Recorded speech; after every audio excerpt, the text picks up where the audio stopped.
ਸਤਿ ਸ਼੍ਰੀ ਅਕਾਲ। ਤੁਸੀਂ ਜੁੜੇ ਹੋਏ ਹੋ ਪੰਜਾਬੀ ਡੀ ਯੂਐਸਏ ਦੇ ਨਾਲ ਤੇ ਮੈਂ ਹਾਂ ਪ੍ਰਵੀਨ ਸ਼ਰਮਾ ਲੈ ਕੇ ਹਾਜ਼ਰ ਹਾਂ ਪ੍ਰੋਗਰਾਮ ਖਬਰ ਤੇ ਨਜ਼ਰ ਪ੍ਰੋਗਰਾਮ ਦੇ ਵਿੱਚ ਕਈ ਅਹਿਮ ਤੇ ਕਈ ਖਾਸ ਖਬਰਾਂ ਨੂੰ ਲੈ ਕੇ ਚਰਚਾ ਕਰਨ ਦੇ ਲਈ ਜੁੜ ਚੁੱਕੇ ਨੇ ਪੰਜਾਬ ਤੋਂ ਸੀਨੀਅਰ ਪੱਤਰਕਾਰ ਉੱਗੇ ਲੇਖਕ ਅਤੇ ਸਰਗਰਮ ਸਮਾਜਿਕ ਕਾਰਕੁਨ ਦੀਪਕ ਸ਼ਰਮਾ ਚਨਾਰਥਲ ਜੀ। ਸ਼ਰਮਾ ਜੀ, ਸਤਿ ਸ਼੍ਰੀ ਅਕਾਲ, ਸਵਾਗਤ ਹੈ ਜੀ।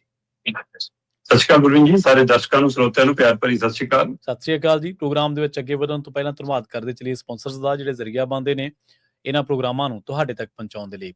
ਖਾਲਸਾ ਇੰਸ਼ੋਰੈਂਸ ਏਜੰਸੀ ਵਾਲੇ, ਜਿਨ੍ਹਾਂ ਤੋਂ ਤੁਸੀਂ ਹਰ ਤਰੀਕੇ ਦੀ ਇੰਸ਼ੋਰੈਂਸ ਲੈ ਸਕਦੇ ਹੋ। ਇੰਸ਼ੋਰੈਂਸ ਬਾਰੇ ਪਤਾ ਕਰਨ ਦੇ ਲਈ ਇਹਨਾਂ ਦਾ ਨੰਬਰ ਹੈ 408-272-2500। ਇਹ 1992 ਤੋਂ ਲਗਾਤਾਰ ਇੰਸ਼ੋਰੈਂਸ ਬਿਜ਼ਨਸ ਦੇ ਵਿੱਚ ਸ਼ਾਨਦਾਰ ਸੇਵਾਵਾਂ ਦੇ ਰਹੇ ਨੇ ਤੇ ਅਮਰੀਕਾ ਭਰ ਦੇ ਵਿੱਚ ਇੰਸ਼ੋਰੈਂਸ ਕਰਦੇ ਨੇ।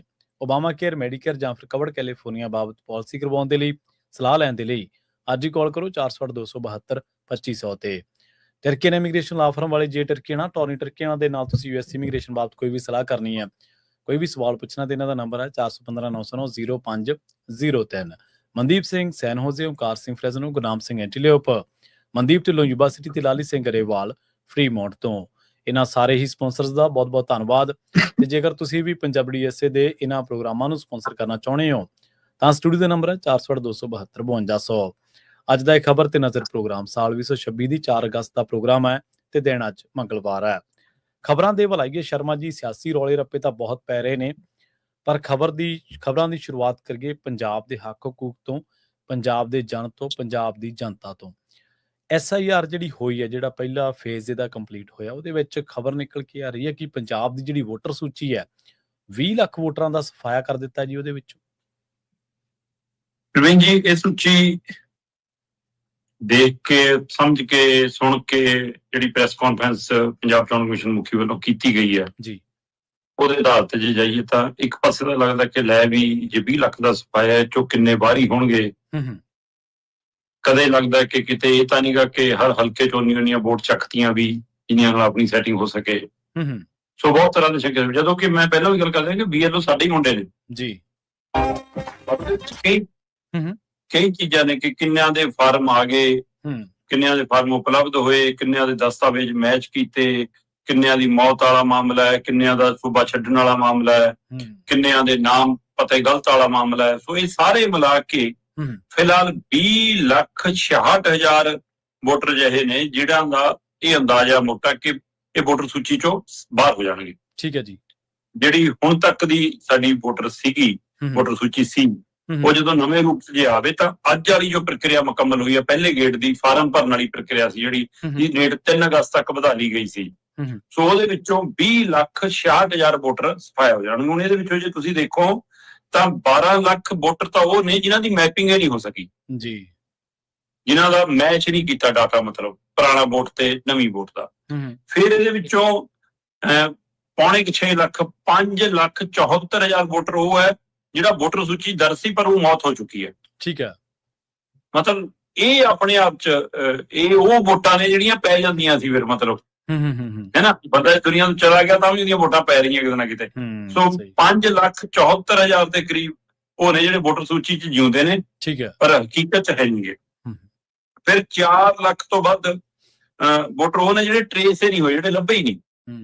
4,12,000 ਮਤਲਬ ਕਿਸੇ ਦੀ ਵੋਟ ਕਿਸੇ ਮੁਹੱਲੇ ਚ ਬਣੀ ਹੈ, ਪਿੰਡ ਚ ਬਣੀ ਹੈ, ਉੱਥੇ ਕੋਈ ਜਾਣਦਾ ਹੀ ਨਹੀਂ, ਕਿਸੇ ਨੂੰ ਪਤਾ ਹੀ ਨਹੀਂਗਾ ਕਿ ਹਾਂ ਇਹ ਬੰਦਾ ਵੀ ਇੱਥੇ ਹੈਗਾ। ਸੋ ਇਹ ਉਸ ਤਰ੍ਹਾਂ 4,12,000। ਫਿਰ 1,19,000 ਤੋਂ ਵੱਧ ਉਹ ਨੇ ਜਿਨ੍ਹਾਂ ਦੀ ਡਬਲ ਵੋਟ ਸੀ। ਠੀਕ ਹੈ, ਮਤਲਬ ਹੁਣ ਇਹ ਪੰਜਾਬ ਚ ਹੈ ਜਾਂ ਕਿਸੇ ਹੋਰ ਸੂਬੇ ਚ ਹੈ, ਕਿੱਥੇ ਕਿੱਥੇ ਆਪਸ ਦੇ ਵਿੱਚ ਕਿਵੇਂ ਮਿਲਾਨ ਹੋਇਆ ਇਹ ਆਉਂਦੇ ਸਮੇਂ ਸਪਸ਼ਟ ਹੋਊਗਾ। ਸੋ 1 ਲੱਖ ਤੋਂ ਉੱਪਰ ਸਮਝ ਲਓ 1,19,000 ਵੋਟ ਉਹ ਪਾਈ ਗਈ ਜਿਹੜੀ।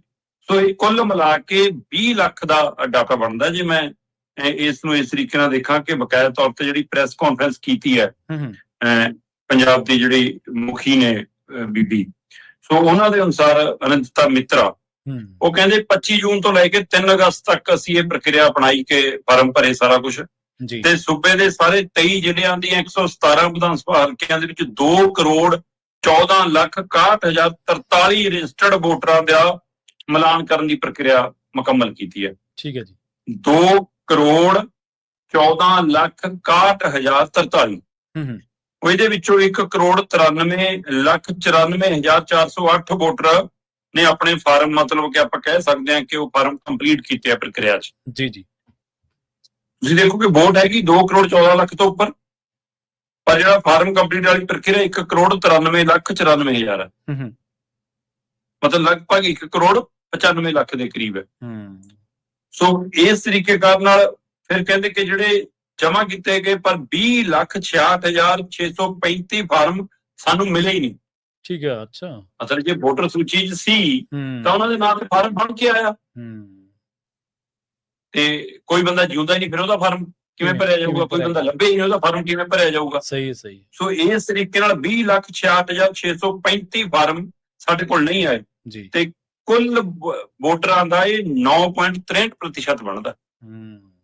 10% ਦੇ ਗੇਟ 'ਚ ਵੋਟਰ ਬਾਹਰ ਹੋ ਰਿਹਾ ਜੀ। ਹੁਣ ਇਸ ਪ੍ਰਕਿਰਿਆ ਨੂੰ ਜੇ ਸਮਝਣਾ ਹੋਵੇ ਤਾਂ ਇਹਦੇ ਨਾਲ ਕੁਝ ਵੀ ਖੇਡਣਾ ਸੰਭਵ ਹੈ ਜੀ। ਫਿਰ ਤਾਂ ਜੇ ਇਸੇ ਮਸਲੇ ਨੂੰ ਲੈ ਕੇ ਪੱਛਮੀ ਬੰਗਾਲ ਦਾ ਸਭ ਤੋਂ ਵੱਡਾ ਉਦਾਹਰਨ ਹੈ। ਸਹੀ ਹੈ, ਬਿਲਕੁਲ। ਪੱਛਮੀ ਬੰਗਾਲ ਦੇ ਵਿੱਚ ਹੁਣ ਕਿੰਨੀਆਂ ਵੋਟਾਂ ਸਹੀ ਨਿਕਲੀਆਂ? ਅਜੇ ਪਹਿਲਾ ਗੇੜ ਆ, ਅਜੇ ਸਿੱਧਾ, ਕਿਉਂਕਿ ਹੋਣਾ ਕੀ ਹੈ ਕਿ 13 ਅਗਸਤ ਨੂੰ ਇਸ ਆਧਾਰ ਦੇ ਉੱਤੇ ਕੰਪਲੀਟ ਡਰਾਫਟ ਜਾਰੀ ਹੋ ਜਾਣਾ। ਇਹ ਤਾਂ ਉਹ ਜਿਵੇਂ ਮੁੱਢਲਾ ਰੁਝਾਨ ਹੁੰਦਾ ਇਸ ਤਰੀਕੇ ਨਾਲ ਦੱਸਿਆ ਨਾ ਕਿ 3 ਤਰੀਕ ਤੱਕ ਦਾ ਡਾਟਾ ਆਇਆ ਹੀ ਹਲੇ।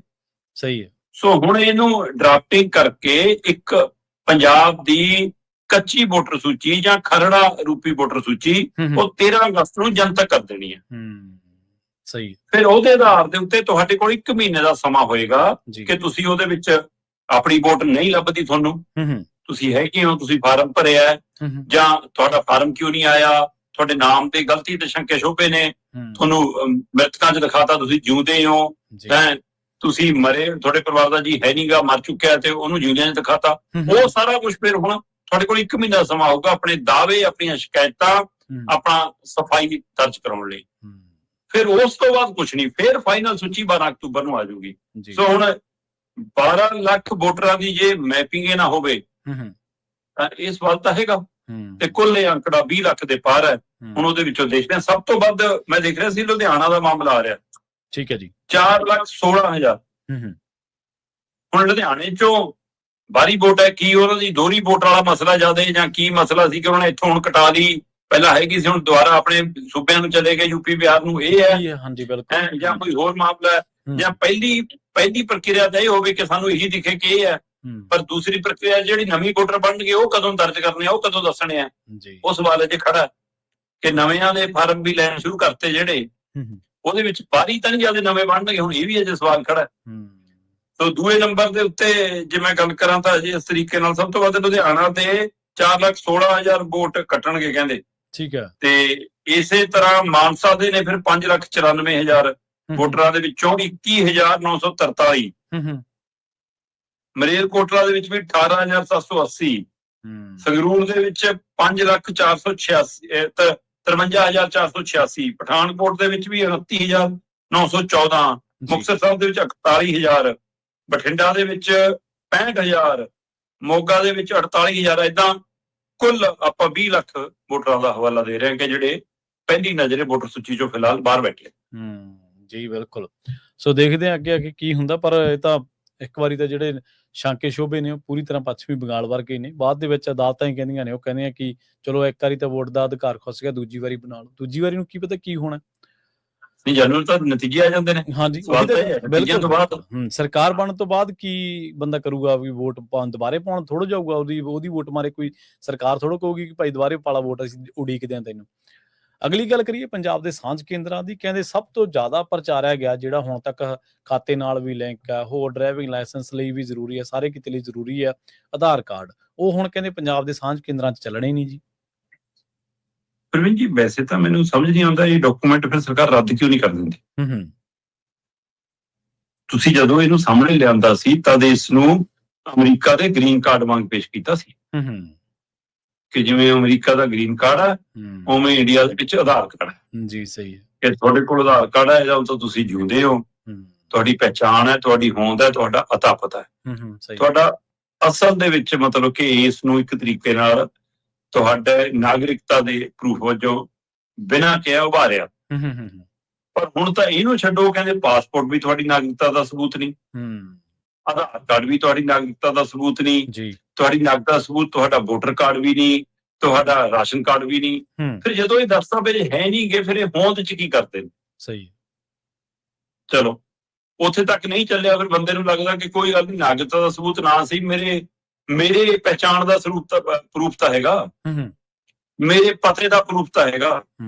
ਪਰ ਹੁਣ ਪੰਜਾਬ ਦੇ ਵਿੱਚ ਤਾਂ ਮਤਲਬ ਆਧਾਰ ਕਾਰਡ ਕਹਿੰਦੇ ਨਾ ਤੁਹਾਡਾ ਆਈਡੀ ਪ੍ਰੂਫ ਹੈ, ਨਾ ਤੁਹਾਡਾ ਰੈਜ਼ੀਡੈਂਸ ਪ੍ਰੂਫ ਹੈ, ਨਾ ਇਹ ਆਇਡੈਂਟੀ ਪ੍ਰੂਫ ਵਜੋਂ, ਨਾ ਇਹਨੂੰ ਰੈਜ਼ੀਡੈਂਸ ਪ੍ਰੂਫ ਵਜੋਂ, ਦੋਨਾਂ ਪ੍ਰੂਫਾਂ ਵਜੋਂ ਮਾਨਤਾ ਨਹੀਂ ਗਈ। ਫਿਰ ਰਹਿ ਕੀ ਗਿਆ ਜੀ? ਕਾਗਜ਼ ਦਾ ਟੁਕੜਾ ਫਿਰ ਤਾਂ।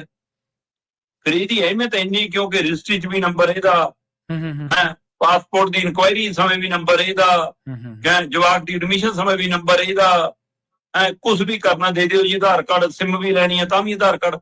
ਫਿਰ ਜਦੋਂ ਇਹਦੀ ਕੋਈ ਮਾਨਤਾ ਹੀ ਨਹੀਂ, ਫਿਰ ਇਸ ਨੂੰ ਇਸ ਥਾਵਾਂ ਦੇ ਉੱਤੇ ਵਰਤਿਆ ਕਿਉਂ ਗਿਆ? ਜੀ ਸਹੀ। ਹੁਣ ਬਕਾਇਦਾ ਤੌਰ ਤੇ ਪੰਜਾਬ ਦੇ ਲੋਕਾਂ ਦਾ ਵਾਹ ਵਾਸਤਾ ਕੋਰਟ ਕਚਹਿਰੀਆਂ ਤੋਂ ਵੱਧ ਸਾਂਝ ਕੇਂਦਰਾਂ ਨਾਲ ਪੈਂਦਾ,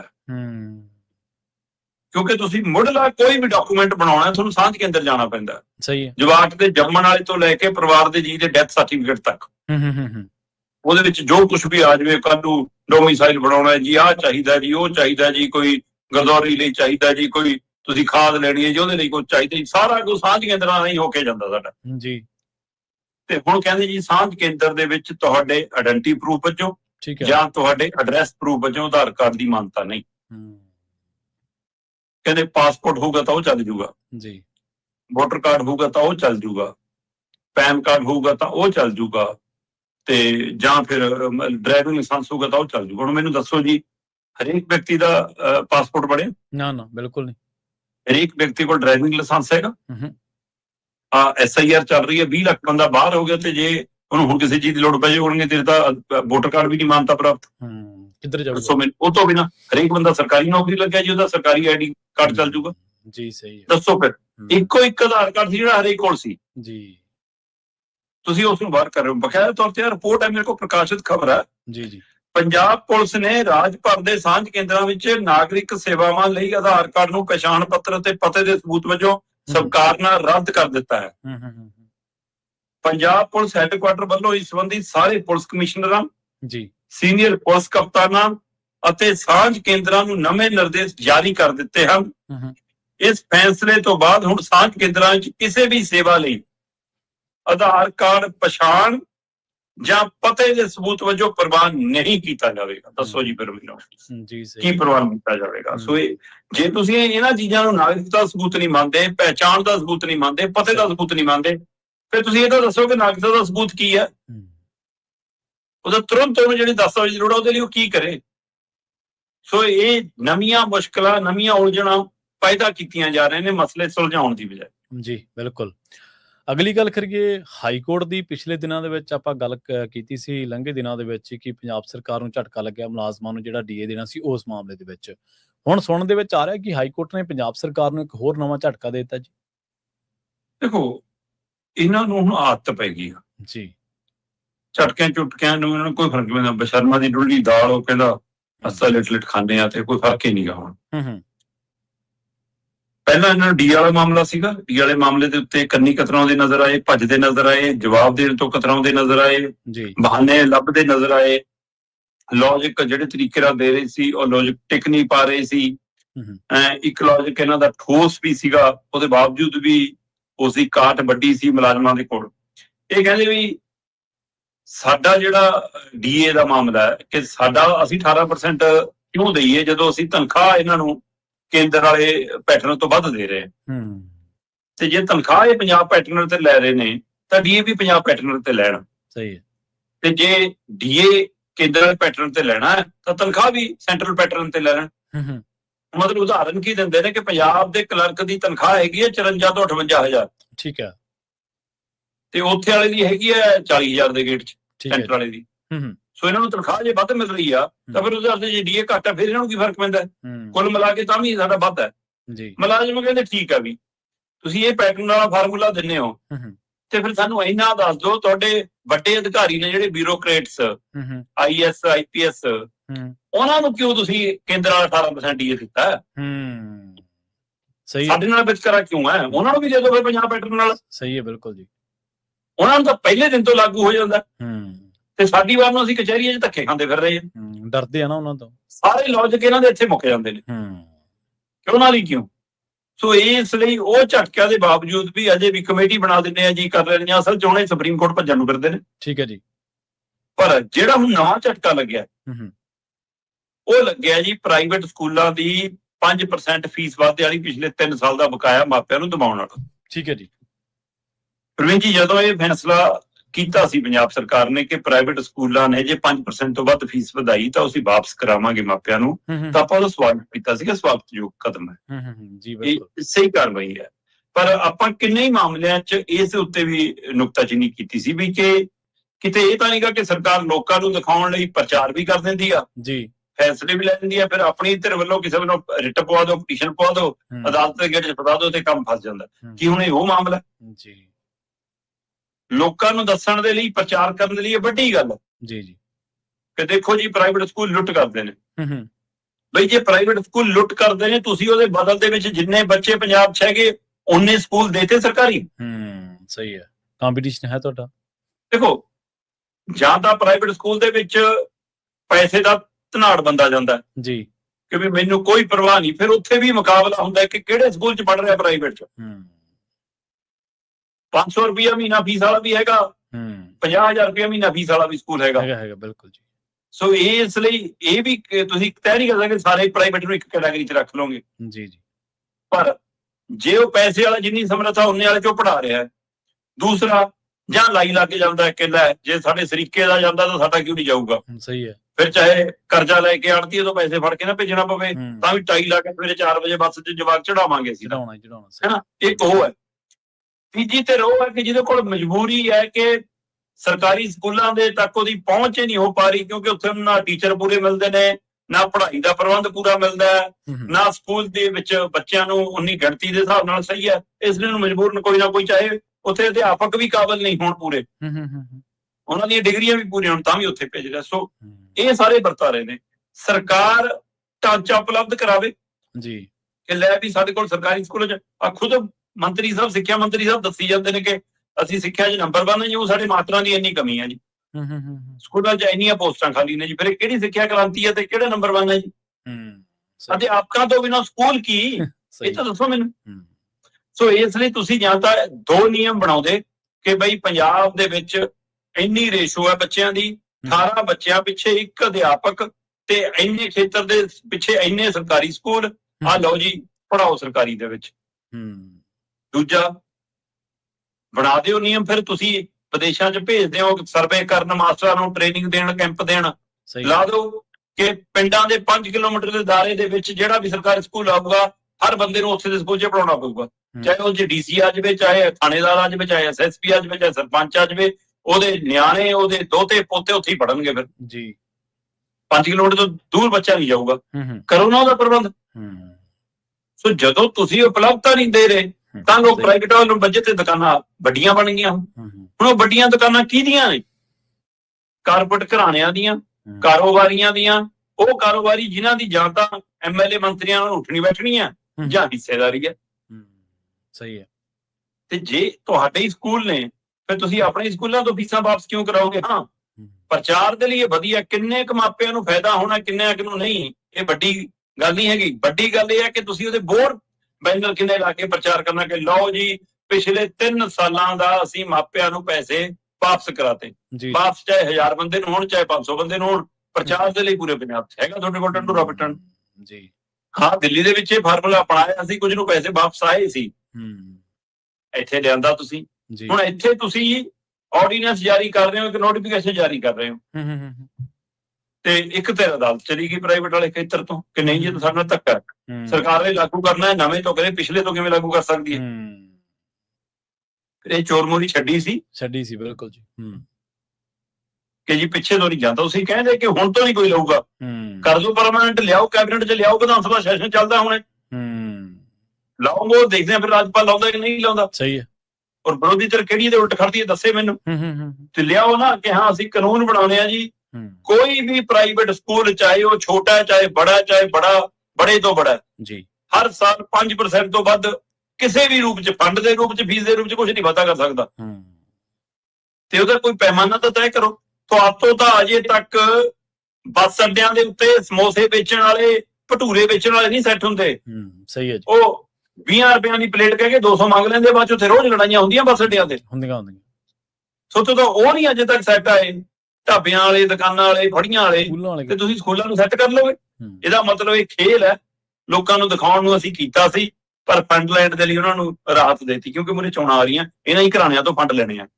ਮੈਂ ਜਿਸ ਦਿਨ ਆਪਾਂ ਖਬਰ ਕੀਤੀ ਸੀ ਉਸ ਦਿਨ ਹੀ ਕਿਹਾ ਸੀਗਾ ਕਿ ਮੁੱਖ ਮੰਤਰੀ ਸਾਹਿਬ ਇਸ ਮਸਲੇ ਤੋਂ ਪੁੱਠੇ ਪੈਰੀ ਮੁੜਨਗੇ। ਯੂ ਟਰਨ ਤਾਂ ਆਪਾਂ ਕਿੰਨੇ ਹੀ ਗਿਣਤੇ ਨਾ ਸਰਕਾਰ ਦੇ, ਜਿਉਂ ਸਰਕਾਰ ਹੋਣ ਦੇ ਵਿੱਚ ਆਈ ਹੈ। ਹੁਣ ਤਾਂ ਅਖੀਰਲਾ ਮੌਨਸੂਨ ਇਜਲਾਸ ਚੱਲ ਰਿਹਾ, ਇਸ ਤੋਂ ਬਾਅਦ ਤਾਂ ਹੋਣਾ ਹੀ ਨਹੀਂਗਾ ਕੋਈ। ਕਿੰਨੇ ਯੂ ਟਰਨ ਆਪਾਂ ਗਿਣੇ ਆ ਸਰਕਾਰ ਦੇ। ਅਗਲੀ ਗੱਲ ਕਰੀਏ, ਜਿਹੜਾ E20 ਦਾ ਮਾਮਲਾ ਹੈ, ਇਸ ਮਾਮਲੇ ਨੂੰ ਪਹਿਲਾਂ ਕੇਂਦਰ ਸਰਕਾਰ ਅਣਦੇਖਿਆ ਕਰ ਰਹੀ ਸੀ, ਪਰ ਹੁਣ ਖਾਸੇ ਕੇਸ ਆਏ ਨੇ। ਹੁਣ ਪੰਜਾਬ ਤੋਂ ਲੈ ਕੇ ਦਿੱਲੀ ਤੱਕ ਇਹਦਾ ਜਿਹੜਾ ਮਸਲਾ ਉਹ ਗੂੰਜ ਰਿਹਾ ਜੀ। ਦੇਖੋ, ਪੰਜਾਬ ਵਿਧਾਨ ਸਭਾ ਦਾ ਸੈਸ਼ਨ ਚੱਲ ਰਿਹਾ ਜੀ, ਠੀਕ ਹੈ। ਇਹ ਮਾਨਸੂਨ ਸੈਸ਼ਨ ਦੇ ਹਵਾਲੇ ਨਾਲ ਚੋਣ ਤੋਂ ਪਹਿਲਾਂ ਆਖਰੀ ਸੈਸ਼ਨ ਹੈ, ਪਰ ਇਹ ਸਰਕਾਰ ਦਾ ਯਕੀਨ ਨਹੀਂ 1 ਦਿਨ ਦਾ 2 ਦਿਨ ਦਾ ਕਦੇ ਵੀ ਲਿਆ ਸਕਦੀ ਹੈ ਕੁਝ ਵੀ। ਹਾਂਜੀ ਹਾਂਜੀ, ਹੈ ਨਾ, ਕਿਉਂਕਿ ਅਜੇ ਜਗਤ ਜੋ ਸ਼੍ਰੀ ਗ੍ਰੰਥ ਸਾਹਿਬ ਸਤਿਕਾਰ ਸੋਧ ਐਕਟ ਵਾਲੇ ਮਾਮਲੇ 'ਚ ਫਸੇ ਹੋਏ ਨੇ। ਉਹਦੇ ਲਈ ਵੀ ਉਹਦੇ ਮਹੀਨੇ 2 ਮਹੀਨੇ ਤੱਕ ਲਿਆਉਣਾ ਪਿਆ, ਤੇ ਚੋਣ ਜਾਬਤਾ ਨਹੀਂ ਲੱਗਦਾ ਤਾਂ ਲਿਆਉਣਾ ਪੈ ਸਕਦਾ ਇਹਨਾਂ ਨੂੰ ਦੁਬਾਰਾ। ਜੀ ਜੀ। ਪਰ ਪੰਜਾਬ ਦੀ ਵਿਧਾਨ ਸਭਾ ਦੇ ਵਿੱਚ ਸਮੁੱਚੇ ਜਿੰਨੇ ਪੰਜਾਬ ਨਾਲ ਸੰਬੰਧਿਤ ਮਸਲੇ ਨੇ, ਮੁੱਦੇ ਨੇ, ਉਹਨਾਂ ਨੂੰ ਤਾਂ ਵਿਧਾਨ ਸਭਾ ਦੀਆਂ ਪੌੜੀਆਂ ਨਹੀਂ ਚੜ੍ਹਨ ਦਿੰਦੇ। ਉਹਨਾਂ ਮੁੱਦਿਆਂ ਤਾਂ ਕਹਿੰਦੇ ਨੇ ਬਾਹਰ ਗੇਟ ਤੇ ਹੀ ਰੋਕ ਲਓ, ਬੈਰੀਗੇਟ ਲਾ ਦਿਓ ਇਹਨਾਂ ਮੁੱਦਿਆਂ ਨੂੰ। ਜਿਹੜੇ ਦੇਸ਼ ਦੁਨੀਆ ਦੇ ਮੁੱਦੇ ਨੇ ਉਹਦੇ ਤੇ ਅਸੀਂ ਚਰਚਾ ਵੀ ਕਰਾਂਗੇ ਜੀ, ਉਹਦੇ ਤੇ ਮਤੇ ਵੀ ਲਿਆਵਾਂਗੇ। ਧੰਨਵਾਦ ਤੁਹਾਡਾ ਜੀ, ਤੁਸੀਂ ਮਤਾ ਲਿਆਂਦਾ ਦਿੱਲੀ ਵਾਲੇ ਜਵਾਕਾਂ ਦੇ ਤੇ ਤਸ਼ੱਦਦ ਦਾ, ਪੁਲਿਸ ਦੀ ਕੁੱਟਮਾਰ ਦਾ। ਵੀ ਆਪਣੇ ਵਾਲਿਆਂ ਤੇ ਕਿਉਂ ਨਹੀਂ ਲਿਆ ਹੁੰਦਾ ਮਤਾ? ਇੱਥੇ ਕਿਉਂ ਨਹੀਂ ਆਪਣੇ ਬਾਰੇ ਚਰਚਾ ਕਿਉਂ ਨਹੀਂ ਹੁੰਦੀ ਜੀ? ਸਹੀ ਹੈ। ਤੁਸੀਂ ਇਹ ਦੇਖੋ ਕਿ ਕਹਿੰਦੇ ਜੀ ਸਿੱਖਿਆ ਮੰਤਰੀ ਦਾ ਅਸਤੀਫਾ ਕਰਾਤਾ ਨਾ ਜੈਨ ਜੀ ਨੇ, ਅਗਲਿਆਂ ਨੇ ਕਰਾਤਾ ਜਾਂ ਕਰ ਲਿਆ ਜਾਂ ਦੇਤਾ। ਕੋਈ ਤੁਹਾਡਾ ਮੰਤਰੀ ਤਾਂ ਅੰਦਰ ਬੈਠਾ, ਤੋਂ ਅਜੇ ਵੀ ਮੰਤਰੀ ਦੀ ਫੱਟੀ ਲਾਈ ਵੀ ਉਹਦੇ ਮੂਹਰੇ ਤੁਸੀਂ। ਸਹੀ ਹੈ, ਸਹੀ ਹੈ, ਬਿਲਕੁਲ। ਤੁਸੀਂ ਤਾਂ ਸੰਜੀਵ ਅਰੋੜੇ ਨੂੰ ਇਹ ਵੀ ਨਹੀਂ ਕਿਹਾ ਕਿ ਜਿੰਨੀ ਦੇਰ ਤੂੰ ਅੰਦਰ ਉਨੀ ਦੇਰ ਤਾਂ ਫੱਟਾ ਲਾ ਦੇ ਮੰਤਰੀ ਦਾ। ਨਹੀਂ ਕਿਹਾ ਨਾ, ਉਹਨੇ ਅਸਤੀਫਾ ਦਿੱਤਾ ਤੇ ਨਾ ਤੁਸੀਂ ਉਹਨੂੰ ਬਾਹਰ ਕੀਤਾ। ਤੁਸੀਂ ਦੱਸ ਦਿਓ ਕਿੰਨੇ ਕੁ ਹੋਰ ਜੀ। ਤੁਸੀਂ ਮੌਜੂਦਾ ਸਿੱਖਿਆ ਮੰਤਰੀ ਜਾਂ ਸਿਹਤ ਮੰਤਰੀ ਵਾਲੇ ਮਾਮਲੇ 'ਚ ਤਾਂ ਕੀ ਪੁੱਛਣਾ ਪੇਪਰ ਲੀਕ ਵਾਲੇ 'ਚ? ਤੁਹਾਡਾ ਜਿਹੜਾ ਫਸ ਗਿਆ, ਤੁਸੀਂ ਕਹੋਗੇ ਜਦੋਂ ਤੱਕ ਬੇਦਾਗ ਹੋ ਗਈ ਨਹੀਂ ਤਦ ਤੱਕ ਸਾਡੀ ਕੈਬਨਿਟ 'ਚ ਨਹੀਂ ਬਈ। ਇਹ ਆ ਕੱਟੜ ਇਮਾਨਦਾਰੀ। ਮਤਲਬ ਚੱਲ ਰਿਹਾ ਪਰ ਧੱਕਾ। ਅਗਲੇ ਕਹਿੰਦੇ ਅਸੀਂ ਵਿਰੋਧੀਆਂ ਨੂੰ ਬੋਲਣ ਨਹੀਂ ਦੇਣਾ, ਤੇ ਵਿਰੋਧੀ ਬੋਲਣਾ ਵੀ ਨਹੀਂ ਚਾਹੁੰਦੇ, ਉਹ ਆਪਣੀ ਚਮੜੀ ਵਿਚਾਉਂਦੇ ਫਿਰੀ ਜਾਂਦੇ ਨੇ। ਕਾਲਾ ਪਰਨਾ ਪਾ ਕੇ ਵਿਧਾਨ ਸਭਾ ਚ ਆਉਣ ਨਾਲ ਰੋਸ ਪ੍ਰਗਟਾਵੇ ਨਹੀਂ ਹੁੰਦੇ। ਸਹੀ ਆ। ਤੁਹਾਡੇ ਕੋਲ ਦਲੀਲਾਂ ਤਾਂ ਹੈ ਹੀ ਨਹੀਂ, ਤਾਂ ਹੀ ਤੁਸੀਂ 4 ਨਾਰੇ ਮਾਰ ਕੇ ਭੱਜ ਜਾਂਦੇ ਹੋ। ਘੇਰੋ ਨਾ ਅੰਦਰ ਬੈਠ ਕੇ। ਫਿਰ ਜੇ ਤੁਹਾਡੇ ਕੋਲ ਦਲੀਲਾਂ ਤਾਂ ਹੈਗੇ ਨੇ ਤਾਂ ਤੁਸੀਂ 20 ਜਣੇ ਭਾਰੂ ਪਾਓ, ਉਹਨਾਂ ਦੇ ਪੱਲੇ ਤਾਂ ਕੁਛ ਨਹੀਂ, ਉਹਨਾਂ ਦੇ ਆਪਣੇ ਐਮਐਲਏ ਉਹਨਾਂ ਨੂੰ ਸਵਾਲ ਪੁੱਛੀ ਜਾਂਦੇ ਨੇ। ਇਹ ਸਾਰੀ ਸਥਿਤੀ ਦੇ ਵਿੱਚ 2 ਦਿਨ 2 ਮਤੇ ਲਿਆਂਦੇ। ਪਹਿਲੇ ਦਿਨ ਜੰਤਰ ਮੰਤਰ ਵਾਲੇ ਮਾਮਲੇ ਤੇ ਪੁਲਿਸ ਵਾਲੇ ਮਾਮਲੇ ਦੇ ਉੱਤੇ ਲਿਆ ਕੇ ਮਤਾ ਚਰਚਾ ਕਰਕੇ ਹੋ ਗਏ ਜੀ। ਦੂਆ ਦਿਨ ਅੱਲਾਹ ਜੀ E20 ਦੇ ਉੱਤੇ ਜੀ ਅਸੀਂ ਮਤਾ ਲੈਂਦਾ। ਹੁਣ ਇਹ ਸੇਮ ਡਰਾਮਾ ਸੀ ਕਿ E20 ਤੇ ਅਸੀਂ ਪੰਜਾਬ 'ਚ ਚਰਚਾ ਕਰ ਰਹੇ ਹੋਵਾਂਗੇ, ਉਧਰ ਕੇਜਰੀਵਾਲ ਜੀ ਦਿੱਲੀ ਦੇ ਵਿੱਚ ਮੋਦੀ ਦੇ ਘਰ ਵੱਲ ਨੂੰ ਪ੍ਰਦਰਸ਼ਨ ਕਰ ਰਹੇ ਹੋਣਗੇ। ਠੀਕ ਹੈ। ਇੱਕ ਤਾਂ ਮਤਲਬ ਕਿ ਕੇਜਰੀਵਾਲ ਨੂੰ ਇਹ ਲੱਗਦਾ ਕਿ ਰਾਹੁਲ ਗਾਂਧੀ ਤਾਂ ਨਹੀਂ ਕਿਤੇ ਬੜਾ ਹੋ ਗਿਆ ਦਿੱਲੀ ਦੇ ਵਿੱਚ, ਉਹਦੇ ਘਰ ਮੂਹਰੇ ਬੈਠ ਕੇ ਮੈਨੂੰ ਇਹ ਲੋਕ ਪਛਾਣਨੋਂ ਹਟ ਜਾਣ, ਮੈਂ ਵੀ ਜਾਵਾਂ, ਮੈਂ ਮੋਦੀ ਦੇ ਘਰ ਮੂਹਰੇ ਧਰਨਾ ਲਾਉਂਗਾ। ਦੂਜਾ, ਉਹਨੂੰ ਇਹ ਵੀ ਲੱਗਿਆ ਕਿ ਜੰਤਰ ਮੰਤਰ ਦਾ ਜਿਹੜਾ ਪ੍ਰਦਰਸ਼ਨ ਸੀ ਕਾਂਗਰਸ ਜਨਤਾ ਪਾਰਟੀ ਦਾ, ਉਹਦੇ ਵਿੱਚ ਅਸੀਂ ਗਏ ਜ਼ਰੂਰ, ਸਾਨੂੰ ਸਟੇਜ ਮਾਈਕ ਮਾੜਾ ਮੋਟਾ ਮਿਲਿਆ ਜ਼ਰੂਰ, ਪਰ ਤਾਂ ਵੀ ਸਾਡੀ ਦਿੱਲੀ 'ਚ ਉਹ ਪੈਂਠ ਨਹੀਂ ਬੜੀ ਜਿਹੜੀ ਸਾਨੂੰ ਉਮੀਦ ਸੀ ਕਿ ਇਸ ਅੰਦੋਲਨ 'ਚ ਸਾਡੀ ਫੇਰ ਪੈਂਠ ਬਣ ਜੂਗੀ। ਤੀਜਾ, ਉਹ ਡਰ ਲੱਗੀ ਜਾਂਦੇ ਕਿ ਕਿਤੇ ਰੇਖਾ ਗੁਪਤਾ ਤੋਂ ਜਿਹੜੇ ਲੋਕ ਨਿਰਾਸ਼ ਨੇ ਉਹ ਕਾਂਗਰਸ ਜਾਂ ਕਾਂਗਰਸ ਜਨਤਾ ਪਾਰਟੀ ਵਾਲੇ ਪਾਸੇ ਨੂੰ ਚੱਲ ਜਾਣ, ਇਸ ਲਈ ਅਸੀਂ ਦਿਖੀਏ ਦੁਬਾਰਾ ਜੀ। ਦਿੱਲੀ 'ਚ ਆਪਣੀ ਥਾਂ ਲੱਭਦੇ ਹੋਏ E20 ਦਾ ਵਿਰੋਧ ਕਰ ਰਹੇ ਨੇ, ਕਿਉਂਕਿ ਸਿੱਧੇ ਲੋਕਾਂ ਨਾਲ ਜੁੜਿਆ ਮਾਮਲਾ। ਸਹੀ ਹੈ। ਤੋ ਕੇਂਦਰ ਸਰਕਾਰ ਇਸ ਮਸਲੇ ਤੇ ਵੀ ਅੜੀ ਤੇ ਹੈ। ਇਹ ਅੜੀ ਕੀ ਮਜਬੂਰੀ ਹੈ ਕਿ ਕਾਰਪੋਰੇਟ ਘਰਾਣਿਆਂ ਤੋਂ ਪਹਿਲਾਂ ਸੇਵਾ ਪਾਣੀ ਕਰਾ ਲਿਆ ਹੁੰਦਾ ਤੇ ਬਾਅਦ ਚੋਂ ਜਦੋਂ ਪੰਗਾ ਪੈਂਦਾ ਫਿਰ ਪਿੱਛੇ ਹਟਣਾ। 3 ਕੇਤੀ ਉਹਨਾਂ ਦੇ ਮਾਮਲੇ 'ਚ ਵੀ ਇਹੀ ਸੀ ਨਾ, ਉਹ ਵਾਪਸ ਹੋ ਕੇ ਵੀ ਅਗਲਾ ਸਿੱਲੋ ਜਿੱਦਾਂ ਚੱਲੀ ਜਾਂਦੇ ਨੇ ਨਾ, ਕਿਉਂਕਿ ਪੈਸਾ ਲੱਗਿਆ ਹੋਇਆ ਸੀ ਉਹਨਾਂ ਦਾ। ਸਹੀ ਹੈ। ਸੋ ਇਸ ਲਈ ਫਿਰ ਇੱਥੇ ਵੀ ਸਾਰਾ ਮਸ਼ੀਨਰੀ ਫਿੱਟ ਹੋ ਗਈ, ਵੀ ਸਾਰਾ ਕੁਝ ਫਿੱਟ ਹੋ ਗਿਆ। ਇਹ ਤਾਂ 100% ਵਾਲੀ ਸਕੀਮ ਬਣਾਈ ਬੈਠੇ ਨੇ, ਆਪਾਂ ਵਿਰੋਧ 20 ਤੇ ਵੀ ਕਰੀ ਜਾਂਦੇ ਆ ਜੀ। ਤੇ ਇਹ ਸਭ ਦੇ ਵਿੱਚ ਫਿਰ ਕੱਲ ਪੰਜਾਬ ਦੀ ਵਿਧਾਨ ਸਭਾ ਦੇ ਵਿੱਚ ਵੀ ਮਤਾ ਲਿਆਂਦਾ ਜੀ, ਪਾਸ ਵੀ ਹੋ ਗਿਆ। ਮੁੱਖ ਮੰਤਰੀ ਸਾਹਿਬ ਬੜਾ ਠੀਕ ਹੈ, ਉਹਨਾਂ ਦਾ ਲੌਜਿਕ ਸੀਗਾ, ਉਹਦਾ ਵਿਗਿਆਨੀ ਤੇ E20 ਦੇ ਸਮਰਥਕ ਜਵਾਬ ਦੇਣਾ। ਉਹ ਕਹਿੰਦੇ ਵੀ ਜੇ ਕਿਸੇ ਨਾਲ ਲੜਾਈ ਝਗੜਾ ਦੁਸ਼ਮਣੀ ਹੋ ਜਾਵੇ ਤਾਂ ਕਹਿੰਦੇ ਸੀ ਉਹਦੇ ਮੋਟਰਸਾਈਕਲ ਦੇ ਵਿੱਚ, ਉਹਦੇ ਸਕੂਟਰ 'ਚ, ਉਹਦੇ ਟਰੈਕਟਰ 'ਚ, ਉਹਦੀ ਕਾਰ ਦੇ ਵਿੱਚ ਬਾਈ ਤੇਲ ਵਾਲੀ ਟੈਂਕੀ ਦੇ ਵਿੱਚ ਨਾ ਚੀਨੀ ਸਿੱਟਿਓ। ਤੇ ਕਹਿੰਦੇ ਉਹਦਾ ਮਤਲਬ ਹੁੰਦਾ ਸੀ ਕਿ ਇੰਜਣ ਜਾਮ। ਤੇ ਫਿਰ ਇਹ ਹੁਣ ਚੀਨੀ ਦਾ ਹੀ ਪਦਾਰਥ ਹੈ, ਕਹਿੰਦੇ ਚੀਨੀ ਨਾਲ ਸੰਬੰਧਿਤ ਪਦਾਰਥ ਹੈ ਜਿਹੜਾ ਤੁਸੀਂ ਗੰਨੇ ਵਾਲੇ ਦਾ ਬਣਾ ਕੇ ਪਾ ਰਹੇ ਹੋ, ਫਿਰ ਇਹਦੇ ਨਾਲ ਜਾਮ ਨਹੀਂ ਹੋਣਗੇ ਤਾਂ ਕਿਉਂ ਨਹੀਂ ਹੋਣਗੇ? ਇਹ ਲੌਜਿਕ ਸਮਝਾਓ ਮੈਨੂੰ ਕੀ ਹੈ। ਸਹੀ। ਸੋ ਚਲੋ ਚਰਚਾ ਹੋਗੀ, ਪਰ ਮੇਰਾ ਸਵਾਲ ਇਹ ਤੋਂ ਉਹ ਹੈ ਕਿ ਇਹ ਮਤੇ ਠੀਕ ਹੈ ਤੁਸੀਂ ਲਿਆਂਦੇ, 2 ਮਤਿਆਂ ਤੇ ਚਰਚਾ ਵੀ ਕਰ ਲਈ, ਪਰ ਕੀ 2 ਦਿਨ ਪੂਰੇ ਇਹਨਾਂ ਤੇ ਲਾਉਣ ਦੀ ਬਜਾਏ ਤੁਸੀਂ ਪੰਜਾਬ ਦੇ ਕਿਸੇ ਮੁੱਦੇ ਤੇ ਲਾਏ? ਨਾ ਨਾ ਤੁਸੀਂ ਆਪਣੇ ਪੇਪਰ ਲੀਕ ਵਾਲੇ ਮਸਲੇ ਤੇ ਚਰਚਾ ਕਿਉਂ ਨਹੀਂ ਕਰਦੇ? ਜੀ ਤੁਸੀਂ ਨਹੀਂ ਹਟਾਉਣਾ, ਸਿੱਖਿਆ ਮੰਤਰੀ ਨਾ ਹਟਾਓ, ਉਹਨੂੰ ਰੋਕਣ ਦੇ ਲਈ ਤਾਂ ਕੁਝ ਕਹੋ। ਕਹਿੰਦੇ ਜੀ ਮੁੱਖ ਮੰਤਰੀ ਭਗਵੰਤ ਮਾਨ ਕਹਿੰਦਾ ਦੇਖ ਲਓ ਜੀ, ਨਰਿੰਦਰ ਮੋਦੀ ਜੀ ਨੇ ਕਿਹਾ ਕਿ ਅਸੀਂ ਫਾਸਟ ਟਰੈਕ ਰਾਹੀਂ ਫੈਸਲਾ ਕਰਾਂਗੇ ਜੀ। ਕਹਿੰਦੇ ਇਹਦਾ ਮਤਲਬ ਇਹ ਕਹਿ ਰਹੇ ਸੀ ਕਿ ਅਸੀਂ ਪੇਪਰ ਲੀਕ ਨਹੀਂ ਰੋਕਾਂਗੇ, ਪੇਪਰ ਲੀਕ ਹੋ ਜਾਏਗਾ ਉਹ ਫਾਸਟ ਟਰੈਕ ਰਾਹੀਂ ਫੈਸਲਾ ਕਰ ਲਾਂਗੇ। ਉਹ ਤੁਸੀਂ ਤਾਂ ਫਾਸਟ ਟਰੈਕ ਵੀ ਨਹੀਂ ਬਣਾ ਰਹੇ ਪੇਪਰ ਲੀਕ ਤੇ, ਨਾ ਨਾ, ਤੇ ਤੁਸੀਂ ਕਿੱਥੇ ਹੋ ਜੀ? ਸੋ ਪੰਜਾਬ ਦੇ ਵਿੱਚ ਅਮਨ ਕਾਨੂੰਨ ਦੀ ਜੋ ਸਥਿਤੀ ਹੈ ਉਹਦੇ ਤੇ ਤੁਸੀਂ ਕਿੱਥੇ ਹੋ? ਪੰਜਾਬ ਦੇ ਵਿੱਚ ਧਰਨੇ ਮੁਜ਼ਾਹਰੇ, ਰੋਡਵੇਜ਼ ਵਾਲੇ, ਸਫਾਈ ਕਰਮਚਾਰੀ, ਬਿਜਲੀ ਮੁਲਾਜ਼ਮ, ਮਨਰੇਗਾ ਵਾਲੇ, ਆ ਜਵਾਕ, ਕੱਚੇ ਮੁਲਾਜ਼ਮ, ਪੱਕੇ ਮੁਲਾਜ਼ਮ, ਆ ਡੀ ਵਾਲਾ ਸਵਾਲ, ਕਿਸਾਨ ਮਜ਼ਦੂਰ, ਕਿਸੇ ਮਸਲੇ ਤੇ ਤਾਂ ਜਵਾਬ ਦੇ ਦਿਓ। ਪੈਸਾ ਪੰਜਾਬ ਦਾ, ਸਮਾਂ ਪੰਜਾਬ ਦਾ, ਚੁਣੇ ਨੁਮਾਇੰਦੇ ਪੰਜਾਬ ਲਈ, ਉਹਦੇ ਤੇ ਗੱਲ ਨਹੀਂ ਕਰਨੀ। ਸੋ ਇਹ ਮਹਿਜ ਸਮਾਂ ਤੇ ਪੈਸਾ ਬਰਬਾਦੀ ਸਰਕਾਰ ਕਰਦੀ ਆ ਰਹੀ ਆ, ਔਰ ਕਰਜ਼ੇ ਦੀ ਫੰਡ ਲਗਾਤਾਰ ਵੱਧਦੀ ਜਾ ਰਹੀ ਹੈ। ਆਰਥਿਕ ਤੌਰ ਦੇ ਉੱਤੇ ਵੀ ਚਿੰਤਨ ਕਰਨ ਲਈ ਤਿਆਰ ਨਹੀਂ, ਸੱਤਾਧਾਰੀ ਧਿਰ ਜਵਾਬ ਦੇਣ ਲਈ ਤਿਆਰ ਨਹੀਂ, ਸਹੀ, ਤੇ ਵਿਰੋਧੀ ਧਿਰ ਦੇ ਵਿੱਚ ਸਵਾਲ ਕਰਨ ਦਾ ਤੇ ਸਵਾਲ ਪੁੱਛਣ ਦੀ ਸਮਝ ਤੇ ਸ਼ਕਤੀ ਖਤਮ ਹੈ। ਸਹੀ ਗੱਲ, ਬਿਲਕੁਲ ਜੀ। ਤੇ ਜਾਂਦੇ ਗੱਲ ਕਰੀਏ ਸ਼ਰਮਾ ਜੀ, ਕਿਸਾਨ ਅੰਦੋਲਨਾਂ ਦੀ, ਕਹਿੰਦੇ ਹੁਣ ਇੱਕ ਨਹੀਂ ਬਲਕਿ 2 ਕਿਸਾਨ ਅੰਦੋਲਨਾਂ ਦੀ ਤਿਆਰੀ ਕੀਤੀ ਜਾ ਰਹੀ ਹੈ ਜੀ।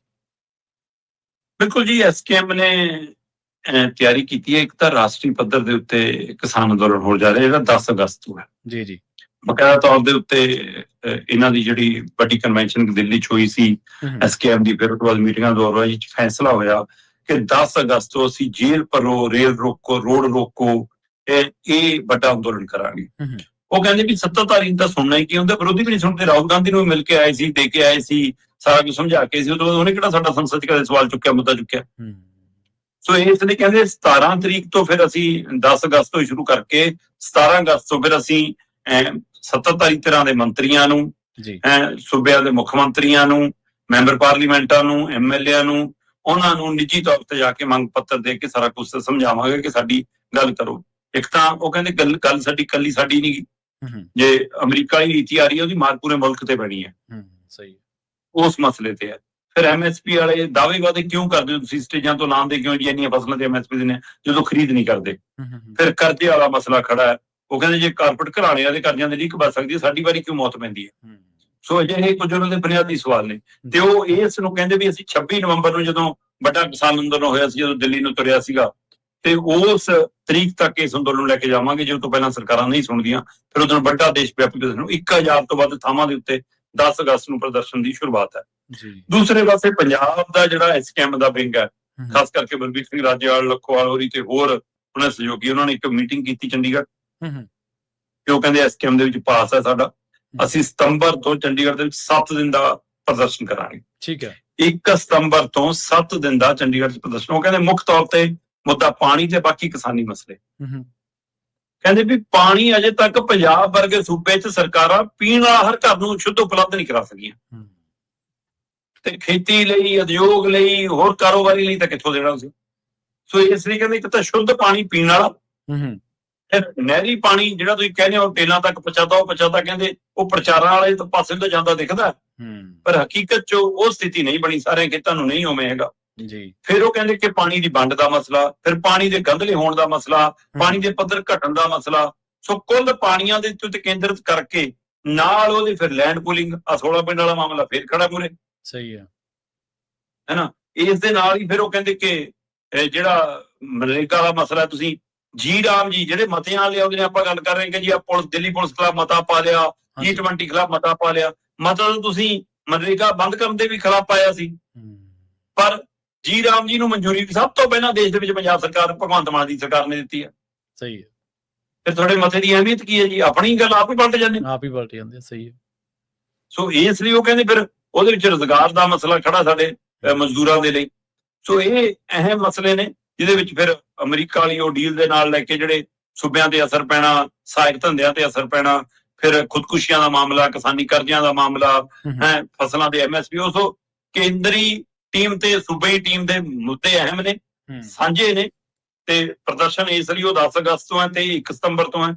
ਪਰ ਇਹਦੇ ਵਿੱਚ ਪਾਣੀਆਂ ਦਾ ਮੁੱਦਾ ਹੈ। ਪਾਣੀਆਂ ਦੇ ਮੁੱਦੇ ਤੇ ਆਪਾਂ ਕਹਿ ਸਕਦੇ ਹਾਂ ਕਿ ਪੰਜਾਬ ਦੀ ਜਥੇਬੰਦੀਆਂ ਦਾ ਮੋਰਚਾ ਪਾਣੀਆਂ ਦੇ ਮੁੱਦੇ ਤੇ ਕਿਸਾਨੀ ਮਸਲਿਆਂ ਦੇ ਬਾਕੀ ਮੋਰਚਿਆਂ ਦਾ ਬਾਕੀ ਮੁੱਦਿਆਂ ਤੇ ਮੋਰਚਾ 10 ਅਗਸਤ ਤੋਂ। ਜੀ ਬਿਲਕੁਲ, ਕਿਸਾਨੀ ਦਾ ਬਹੁਤ ਸਾਰਾ ਪੈਸਾ, ਬਹੁਤ ਸਾਰੀ એનર્ਜੀ ਸਰਕਾਰਾਂ ਦੇ ਨਾਲ ਵਿਰੋਧ ਦੇ ਵਿੱਚ ਹੀ ਲੰਘ ਜਾਂਦੀ ਹੈ, ਔਰ ਵਿਰੋਧੀ ਪਾਰਟੀਆਂ ਜਿਹੜੀਆਂ ਨੇ ਉਹ ਜਦੋਂ ਮੌਕਾ ਹੁੰਦਾ ਉਦੋਂ ਤਾਂ ਉਹ ਜ਼ਰੂਰ ਨਾਲ ਖੜਦੀਆਂ ਨੇ, ਪਰ ਜਦੋਂ ਖੁਦ ਸੱਤਾ ਦੇ ਵਿੱਚ ਹੁੰਦੀਆਂ ਨੇ ਉਦੋਂ ਇਹਨਾਂ ਮਸਲਿਆਂ ਤੇ ਗੌਰ ਨਹੀਂ ਕਰਦੀਆਂ। ਅੱਜ ਜਿਹੜੇ ਸੱਤਾਧਾਰੀ ਨੇ ਪੰਜਾਬ ਦੇ, ਇਹ ਧਰਨਿਆਂ 'ਚ ਰੋਟੀਆਂ ਖਾਂਦੇ ਰਹੇ ਨੇ ਦਿੱਲੀ ਦੇ ਵਿੱਚ, ਧਰਨਿਆਂ 'ਚ ਰਹਿੰਦੇ ਰਹੇ ਨੇ, ਉੱਥੇ ਝਾੜੂ ਮਾਰਦੇ ਰਹੇ ਨੇ ਬਕਾਇਦਾ, ਕਿਉਂਕਿ ਝਾੜੂ ਇਹਨਾਂ ਦਾ ਚੋਣ ਨਿਸ਼ਾਨ ਹੁੰਦਾ ਸੀ। ਸੋ ਲੋਕਾਂ ਨੂੰ ਦੱਸਦੇ ਸੀਗੇ ਅਸੀਂ ਝਾੜੂ ਵਾਲੇ ਹਾਂ, ਪਰ ਅੱਜ ਦੇਖ ਲਓ ਤੁਸੀਂ ਕੀ ਹਾਲ ਕਰਤੇ ਇਹਨਾਂ ਨੇ। ਸ਼ਰਮਾ ਜੀ ਨੇ ਖਾਸ ਖਬਰਾਂ ਤੇ ਖਾਸ ਜਾਣਕਾਰੀਆਂ ਦੇ ਲਈ ਤੁਹਾਡਾ ਬਹੁਤ ਧੰਨਵਾਦ ਜੀ। ਸਤਿ ਸ਼੍ਰੀ ਅਕਾਲ ਜੀ। ਪ੍ਰੋਗਰਾਮ ਖਬਰ ਤੇ ਨਜ਼ਰ ਨੂੰ ਆਪਾਂ ਇੱਥੇ ਸਮਾਪਤ ਕਰਾਂਗੇ। ਤੁਹਾਡਾ ਸਾਰਿਆਂ ਦਾ ਵੀ ਬਹੁਤ ਧੰਨਵਾਦ। ਸ਼ਰਮਾ ਜੀ ਧੰਨਵਾਦ ਜੀ। ਸਤਿ ਸ਼੍ਰੀ ਅਕਾਲ।